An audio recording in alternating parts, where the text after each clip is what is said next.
மகாலிங்கசாமி யாருன்னோ அவரிடம் நான் எப்படிப்பட்ட அன்பை செலுத்தணும்னு சொன்னீங்க. சரி, அதனால எனக்கு என்ன கிடைக்கும்னு கேட்குறீங்களா? நீங்கள் இந்த உலகத்தில் வாழும் காலத்தில் இந்திராதி தேவர்கள் சொர்க்கத்தில் அனுபவிக்கக்கூடிய, அதாவது கற்பக விருட்சம் காமதேனுலாம் எப்படி கேட்டதெல்லாம் கொடுக்குமோ அதே போல் நீங்கள் நினச்சதெல்லாம் கொடுக்கும்.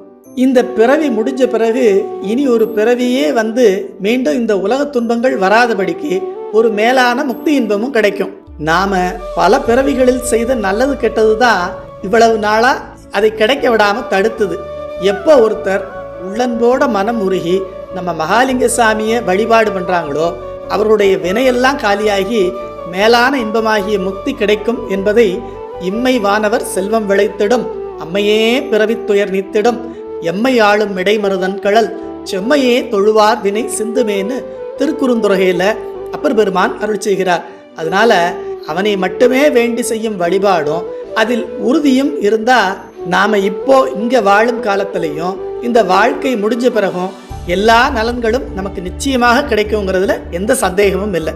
அதனால அவனை வழிபட்டு நல்ல கதி அடைவோம்.